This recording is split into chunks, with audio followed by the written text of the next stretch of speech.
Okay, so we'll talk about how to turn on the Pecvd tool, the plasma enhanced chemical vapor deposition tool. We start here in the service room.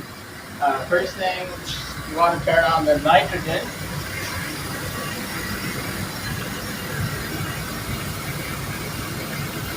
Nitrogen has to be on. Check the pressure. It looks good on the gauge there. That's the supply side pressure, and this is the tank pressure, and this is the regulated output pressure. It should be over 100, so that's good. And then the chilled water needs to be on. We have two valves, chilled water, and DI water is not necessary for this process, but it's good to have if you need deionized water for something else. So I'm going to turn that on as well. The next one is the Pecvd chiller. So this is the chiller that chills the chamber walls of the Pecvd tool. And the chiller uses a separate water system. It uses distilled water. The chilled water that's coming out of these pipes, they are mixed with glycol and various other antifreeze agents. It's not very clean. So that chilled water comes into this chiller. You come to the back here. You can see that orange line. That orange line comes out of the wall. This is the chilled water. So it's running to the chiller and back. However, that's not the water that's going to flow to the Pecvd tool. The water that comes to the Pecvd tool is these blue lines. This is distilled water. So what the chilled water, the built-in chilled water is doing is chilling the chiller, but it also has a refrigerator inside. And this is distilled water that goes to the Pecvd tool and then returns back. So it's a cleaner water, and it recirculates. Once in a while, that distilled water will run low because it's not being replenished. It'll evaporate, and sometimes it needs to be refilled. You can buy it at any grocery store, plain water, and fill it, and I'll show you where that is. Get to it. Okay, so this is the water compartment. If we open that, so if you open this flap, it's a cover, you'll see the distilled water. So there's the distilled water. It looks pretty good, but it doesn't take much. I can't tell whether it's running low or not, but if it runs low, it'll flash an error message, and we can buy some water and pour it in there. It shouldn't be DI water. DI water was corrosive. It'll corrode the metal parts. Distilled water or any other type of clean water is what we should be using. So that's the water for that.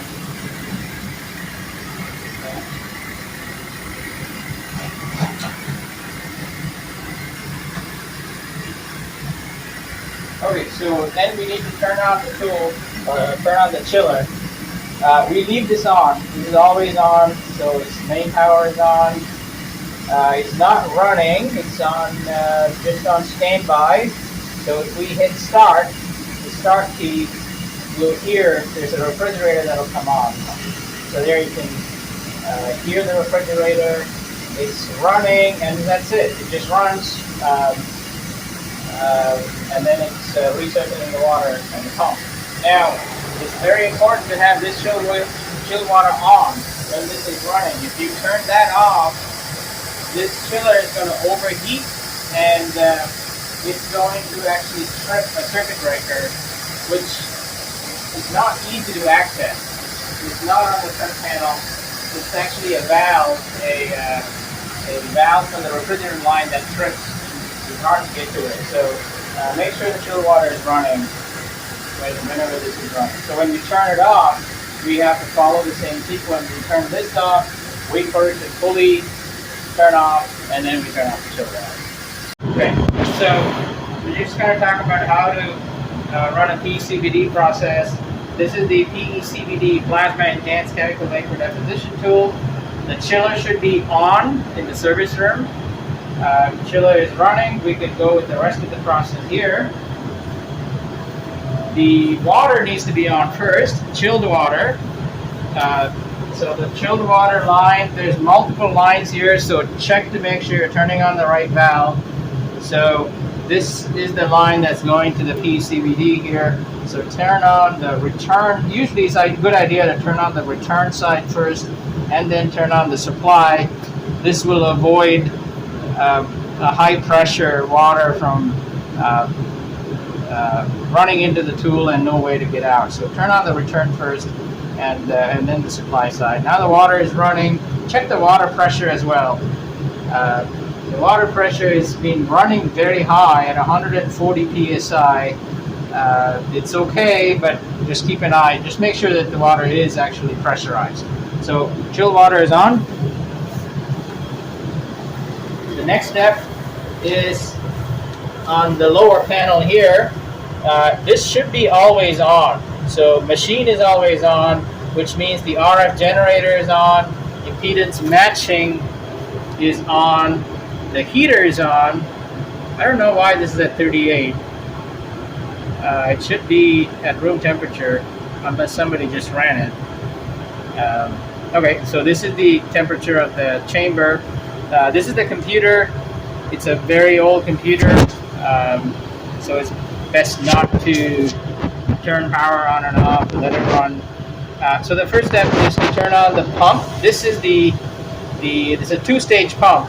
So turn on the mechanical pump first and give it a few seconds for it to evacuate the line, and then turn on the blower. It's a second stage pump. It's not just like a turbo pump, but it's not really a turbo pump. It doesn't get down into microtorrs. It'll get down into millitorrs. So turn on the blower. Okay. So all of these are on.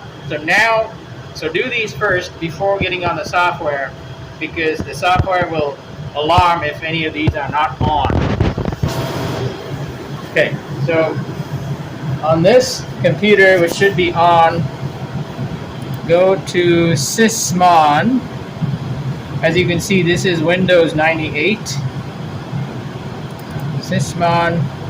The password is 3333, same as the operator number. Okay, so this is the default screen.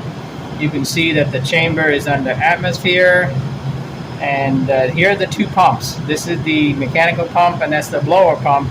They are right on top of each other in the pump stack. There's also a bleed into the pump.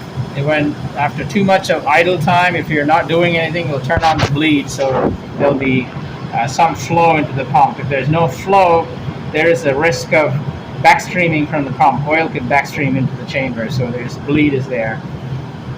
There is a roughing valve. It'll pump this way first, and then there's a throttle valve for controlling the pressure in the chamber. These are all the gases. These are mass flow controllers, valves, bypass valves. This is the vent and purge.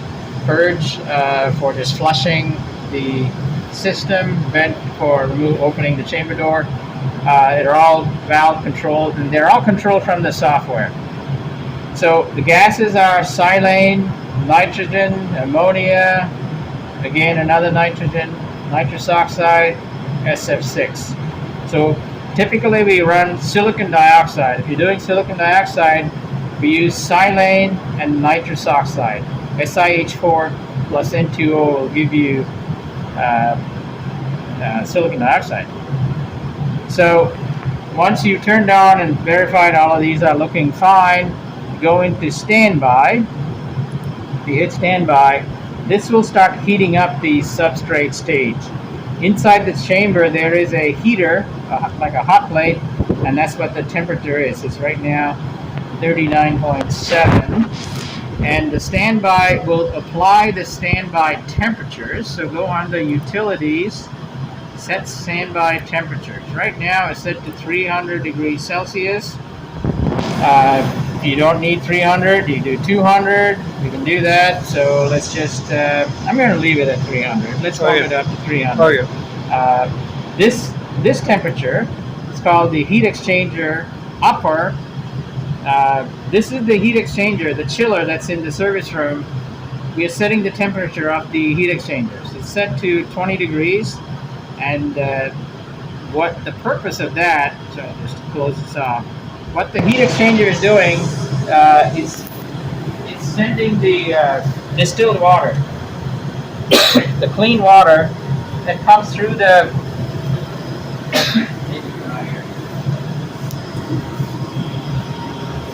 these blue lines. These blue lines are coming from the chiller, and it's going into the tool. This is the distilled water, and this is basically cooling the chamber walls. So if you look on the top, on the chamber wall, you'll see these lines here. These are cooling lines. So this is where the chilled water is flowing, along with this line here, this transparent line. This is also chilled water, which is cooling the gas shower head, the cathode, which is this is the energized electrode. These are the RF electrodes. It's being cooled, and here's the gas flow. The gas flows in.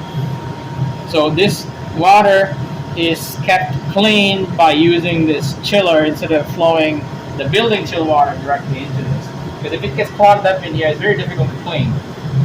So the chamber, you can open it up. This is the hot plate that's warming up right now. It's only at 50 degrees, but it'll become very hot at 300 degrees. So we don't want to be touching when it's very hot. And if you look on the top, that's the gas shower head and the cathode. This is the cathode. This is a parallel plate plasma electrode configuration. This is the anode, and this is the cathode. The cathode also is the shower head.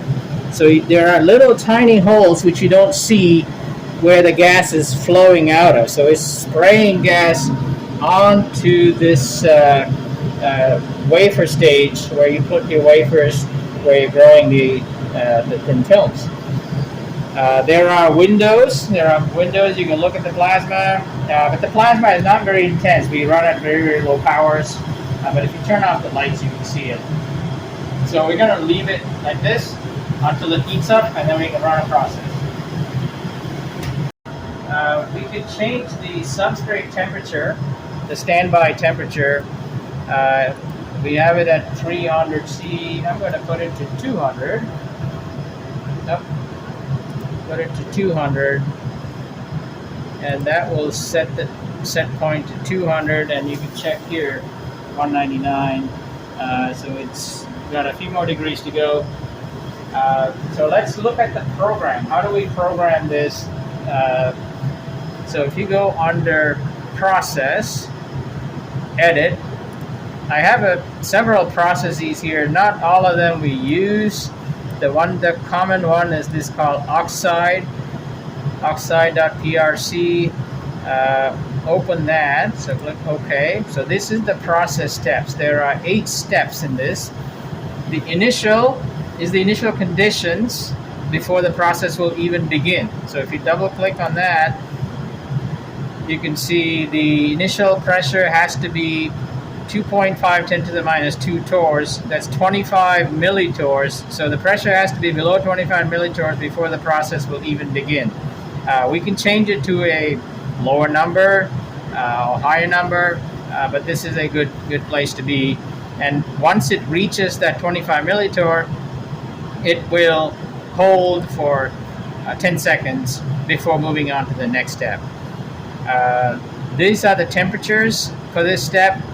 220 for the chamber walls, the chiller, and substrate temperature is 200. So if you're running a process with 300, you have to change the temperature here to 300 or 250 or whatever, but we're going to run it at 200, so we'll leave it at 200. Hit OK, and next step is the temperature set point for the process. The first temperature was the temperature at which the recipe will even start running. This is the temperature of the process. This really doesn't have to be 19, 20, and the substrate temperature could be whatever substrate temperature you want it to be. It cannot go above 350. even 350 is a bit high. You can do 300. Higher the temperature, the better quality of the films you get. This will max out at 350. The heater struggles to get up to 350. So if you can do 300, that's better. 200 is even better. The quality is worse at 200, of course. So we'll leave it at 200. The next step is purge. The purge step is for removing all traces of air, primarily moisture, from the chamber.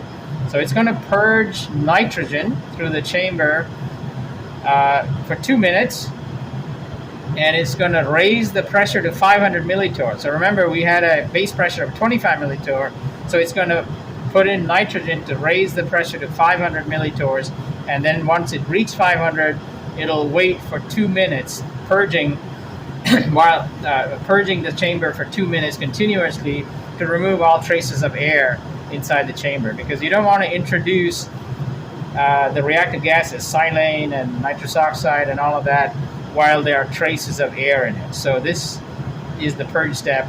There is, of course, no RF power applied, so that's all zero. So that's that step. The next one is evacuate. So we just purged it. In other words, we filled it with nitrogen. The next step is to remove all of that nitrogen down to our base pressure. So our base pressure is 25 millitorr like before, and again, this is a number you can change. 25 millitorr. Once it reaches 25 millitorr, it's going to wait for 10 seconds and then move on to the next step. So this is the last step prior to starting the process. Now the chamber is considered to be clean and free of air, moisture, and all of that, and this is the process step. Process step.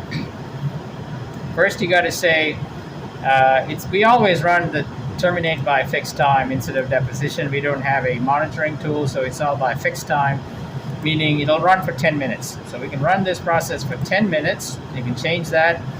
If you know the deposition rate, which we know from prior runs, you can set the time to get different film thicknesses. The process pressure that we have been using is 1500 millitorrs.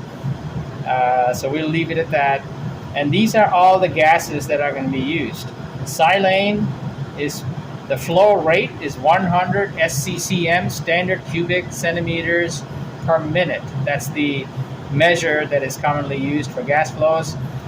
This is the maximum flow that the mass flow controller will allow. So silane has a mass flow controller, has a maximum capacity of 100 SCCM, and we're flowing the maximum possible silane. This silane is actually highly diluted silane because silane is a pyrophoric gas. It'll ignite, and it's dangerous gas. So this is diluted with helium below the pyrophoric limit. I forget what that is. I think it's 1.5%. Remainder is helium. So it's mostly helium. It's really, even though we call it silane, it's mostly helium. The other nitrogen, we're not flowing. Ammonia, not flowing. The other nitrogen is not flowing. The only difference between this nitrogen and this nitrogen is that the mass flow controllers have different sizes. There's 1,000 SCCM, there's 5,000 SCCM. And then there's nitrous oxide. That capacity is 1,000 SCCM, but we're flowing 710. Why is it 710? That really depends on prior calibration and characterization that we've done to achieve the correct stoichiometry of silicon dioxide, SiO2. The other ones are not in use. We're not using these, and SF6 we are not flowing. So there's the two gases that are going to flow. And the power we need for this is 10 watts. We need very minimal power to just push the reaction over the reaction threshold or the activation barrier. And 10 is all that is needed. You don't want to put too much power because the power can produce reaction in the gas phase, which you don't want. You want only reaction on the wafer. So this is all there is to set. And this is the most important step that determines the film quality and film thickness. All right, hit OK. So once that process is done for 10 minutes, the next step is evacuate, is to remove all traces of the silane and nitrous oxide, all byproducts, everything needs to be removed. So we'll wait for a base pressure of 25 millitorr. Once it reaches that base pressure, it'll wait for another 10 seconds. This is to evacuate the chamber. Then we do another purge, because even though we got to 25 millitorr, that 25 millitorr consists of mostly silane and helium and nitrous oxide and all the byproducts. So we need to flush that out. And that flushing is done with nitrogen. That's the purge step. 2 minutes, 500 millitorr, just like the initial purge. This is the terminating purge. So that runs for 2 minutes. And then the last is the end. This is the base pressure. So after the purge, it brings it down again to minimal pressure. It's really not necessary because nitrogen is harmless, but it's just there. Waits for 10 seconds, and then it'll terminate. It'll alarm. You can put a vent yes, means it'll automatically vent.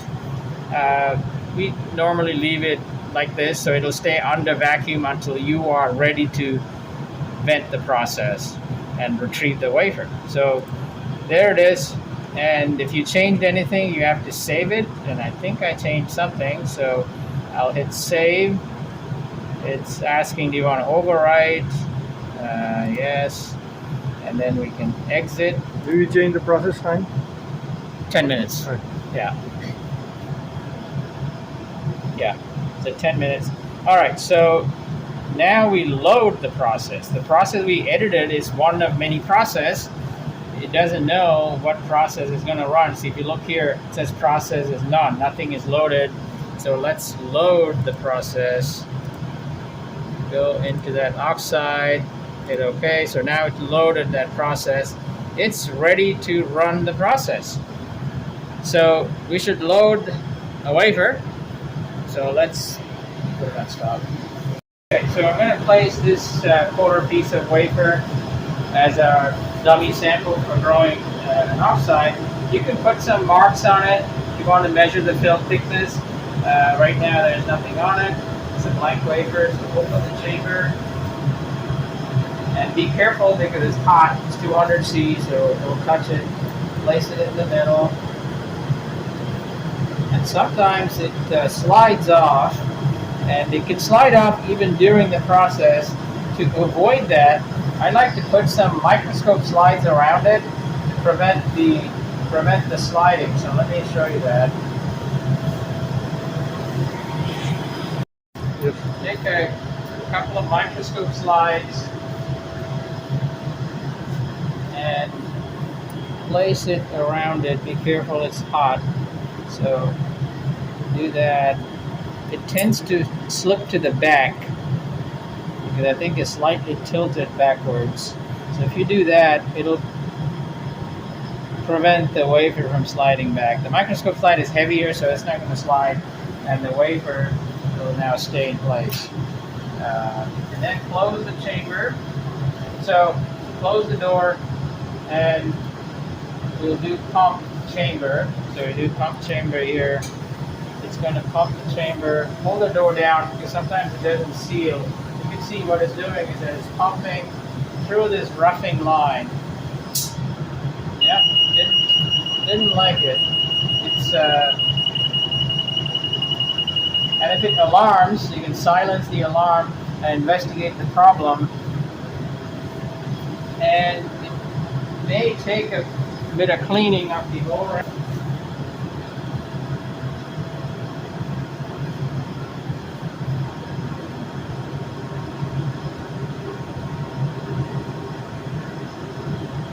Yeah, let's try this again.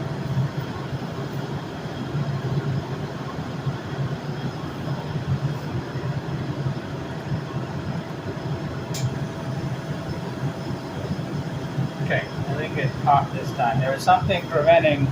It could be just the pressure. Sometimes you got to apply pressure. Close the door. So now it's pumping through the roughing valve, and it's going to wait until it gets to, I believe, 2 torrs where it will open the throttle valve. So let's wait for that.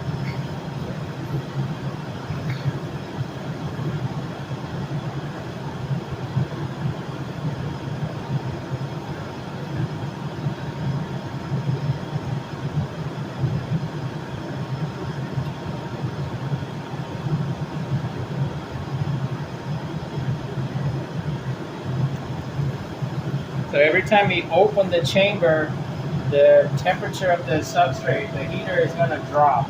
So it dropped to 195, so it'll try to bring it up to 200. So we should minimize the amount of opening. So it's still pumping through the roughing line. And when it gets to that set point, it will open the throttle valves, so it'll get down to even lower pressures.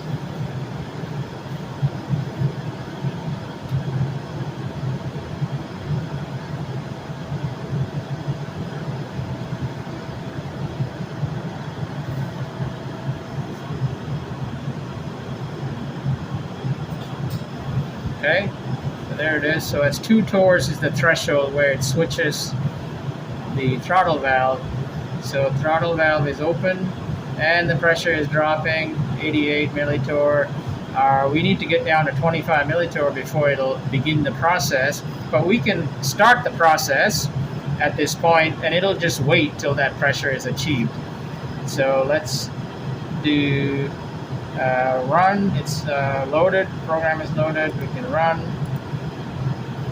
There it is. So this is step 1. Recipe is the oxide. Requested is the first number. The actual is the next number. So heat exchanger is 20, requested, 20 is actual, so that's satisfied, so it shows up in green. Substrate is 200, requested, actual is 201, which is close enough, so it's green. The base pressure is not green because it wants 25 millitorr. It's still pumping down, 36.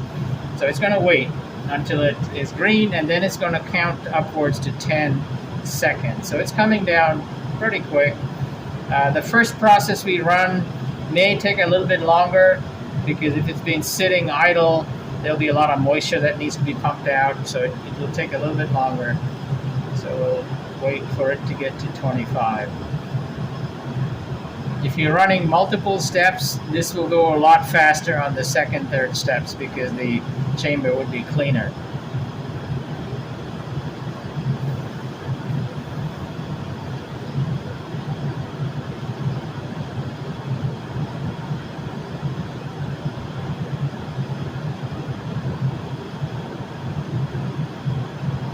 See, that temperature went up quite a bit, overshot, but that'll come down.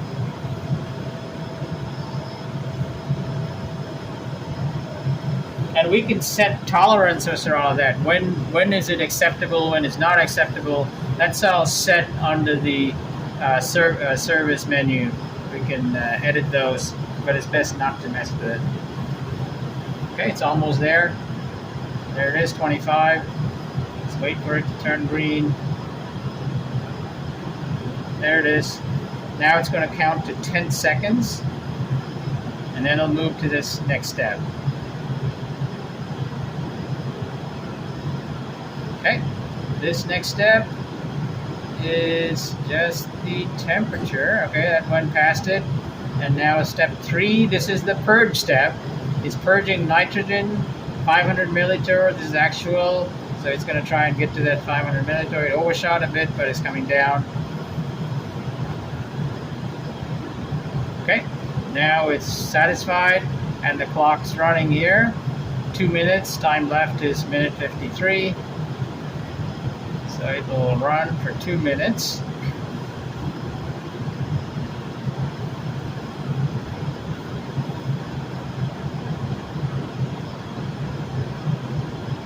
So this 500 millitorrs, the way it's controlling the pressure is with the throttle valve. You can look at the throttle valve here. See, it's not fully open, it's partially open.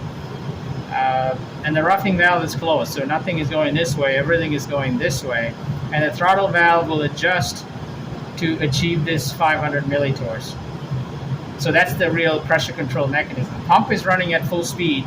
Gas flow it's at predefined value. That's not changing either. The purge is coming through here. See, that's the purge line. It's just coming straight. There's no mass flow controller. It's just a straight connection to the chamber. So the throttle valve is what's controlling the pressure.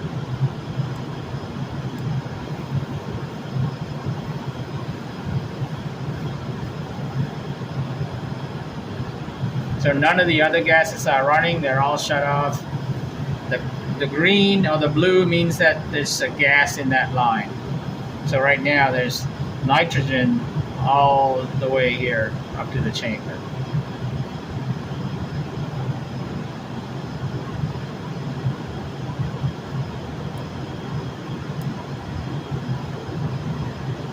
Okay, there's another 17 seconds. And the next is the evacuate step. And you'll see this throttle valve will move.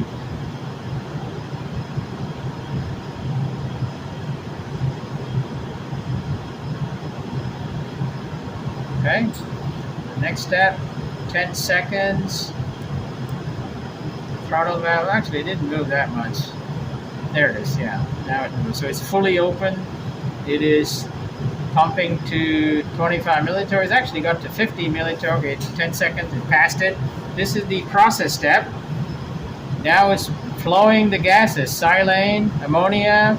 They're green. These are the flow rates. It's waiting for the process pressure of 1500 milliliters down here. It's almost there. And there it is. Now it's all satisfied. RF power just came on, and that's satisfied. And the clock is running. So it all happened very quickly. Yeah, we do have problem. Yeah, you can see the plasma. That's that red, purple discharge is the plasma. Yeah, so that's running. And just take a look at this screen here. All the green are satisfied. Heat exchanger, substrate temperature, 1500 milliliter pressure. Silane is flowing at the 100 SECM, nitrous oxide. Power, set point is 10, it's about 9, that's okay. And there's the clock. So this will run, and then it'll go to the next step after our 10 minutes, which is the evacuate step, and then it'll do a purge, and it'll evacuate, and then we vent at the end. That's brighter.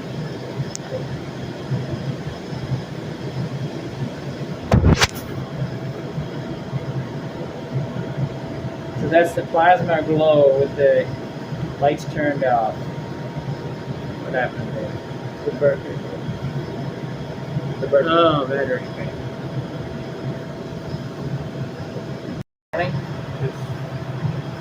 Okay, it's almost coming to an end here. 45 seconds left.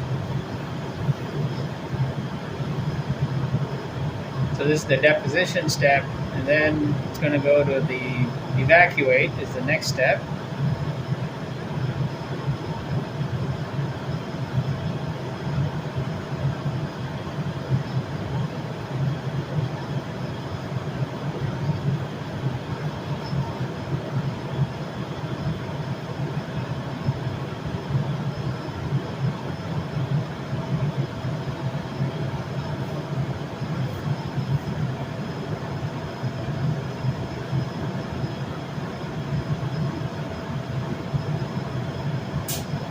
Okay, so now it's waiting for 25 millitors. There it is, it's achieved that.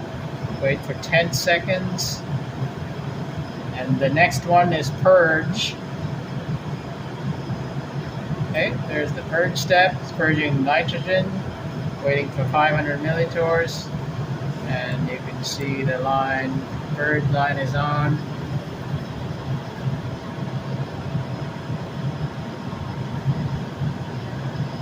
Okay, so that's satisfied, and now it's going to wait for 2 minutes. It's purging for 2 minutes, and then it'll do an evacuate after that, and that'll be the end of this process, at which point we can vent and retrieve our sample.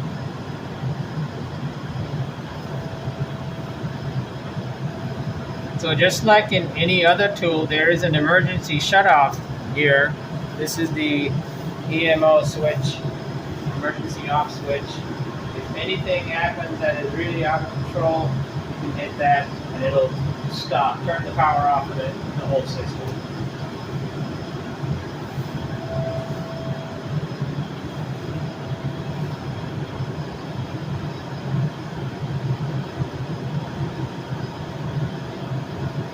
So the reason we're doing this step is to remove the silane and the nitrous oxide, because if the silane gets exposed to air, it's going to react and produce a fine powder, which is silicon dioxide, and it'll create a mess. So that's the reason we are purging it to remove all traces of the silane. This silane, unfortunately, will collect in the pump as silicon dioxide, and that's it's sand, SiO2, and it's bad for the pump long term. So the pump needs to be serviced, oil changes need to be done to remove that silicon dioxide that forms in the pump. All right, so it's almost done. Okay, this is the last step. Pump down, 25 millitorr, 10 seconds, and it's going to alarm at the end saying it's done.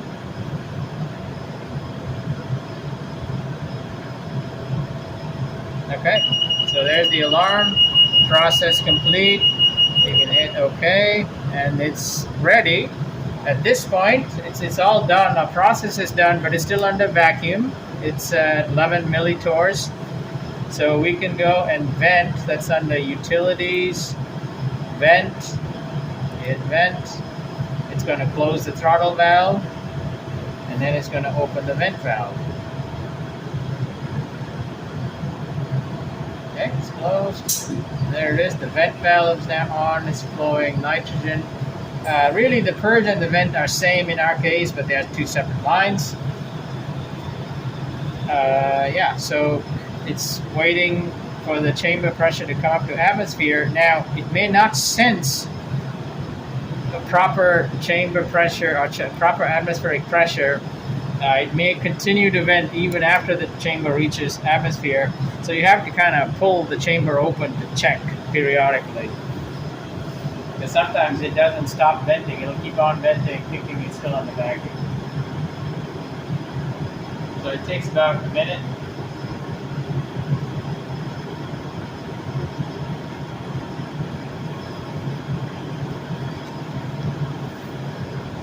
So it'll give you status information on this here. It's waiting for atmosphere at this point. And if the pressure sensors are working correctly, it should recognize when it gets to atmosphere, but sometimes it doesn't, because the pressure sensors are not accurately calibrated for atmospheric pressures. They are accurate in the process pressures, but not for atmospheric pressures.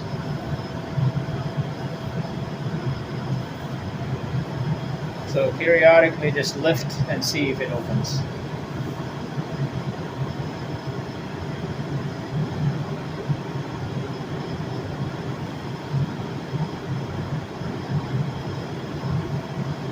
Okay, this time it actually detected it. So there it is. So it's doing an over vent. It says venting for another extra 10 seconds. Let's wait for that to complete. There it is. Its vent is complete. Now, if it did not detect the atmosphere, it'll keep on venting. Even if you open the chamber, it'll keep on venting. If it does that, just hit the on, go back to on, and that'll basically stop whatever it's doing, go to idle state. So I'm going to do that now. So basically it's closing the throttle valve, all the gates are closed, it's on. It also turned off the heater. The heater is all gone back to from 200C down to the idle. So if you look here, when I hit the on key, the set point went from 200 to 23. So since we are done with the process, that's the right thing to do. But you could do that temporarily if it just fails to detect atmosphere. All right, so we can open the chamber. And remember, it's hot. And there is a wafer. Retrieve it. And you'll see it's got a blue tint on it because of the silicon dioxide. And then we can do whatever next process is that we need to do on this. It cools off. I'm holding it in my hand. It cools off very quickly because the surface to volume ratio of these wafers is very high. All right, so let's talk about how to shut this off. So just close the lid. We don't need to pump it. Just close the lid like this and put it on. So if it's on standby, for example, if it's been on standby with standby temperature of 200C, put it on. On will shut all the valves, turn off the heater. All the pumps are still running, but we want to turn off the pumps if we're not going to use it immediately. Go under utilities and just exit. That's it. Just hit exit. It'll go to Windows screen. At this point, we need to turn off the pumps. So those are down here. So turn off the blower first. So off, and then you don't need to wait for this case. Then turn off the mechanical pump. Leave the machine on. Okay, this powers everything, including the computer. It's better to leave that on instead of turning off the computer. So we'll leave that on. It's still hot. It's at 189. It'll cool down eventually. We can turn off the chilled water now. There's multiple chill waters. The chiller is still running outside the service room. That needs to be running. Okay, that's what's cooling all these walls. Because the hot plate is still hot, the chiller needs to be running. However, this chilled water primarily services the RF generators and impedance matching unit, which we are no longer using, so we can turn that off now. So here's the valve. So when you shut off the supply side first, and then shut off the return side. So water is off, pumps are off. Only thing remaining is the chiller in the service room, which we will turn off when this is cooled off and when we are ready to leave. Okay, so after the Pecvd process is done, the last step in the service room is to turn off the chiller. Make sure that the chilled water is still on. The chilled water should be running. It shouldn't be turned off yet. And just hit the stop key. When you hit the stop key, it takes about maybe 30 seconds or so to stop. So leave the water on. Don't do anything. Wait for this to stop. You can feel the vibration. The refrigerator is still running, and it'll stop, and you can hear it stop, or you can feel the vibration when it stops. So it's not stopped yet. So leave the water running.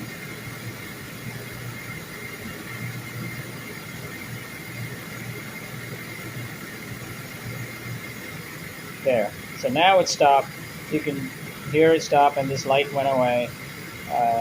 So now we don't need to turn this off. We usually leave this power on the chiller, but the system is now on idle, and now the water could be turned off from the chilled water valve, which is right here. So this chilled water could now be turned off.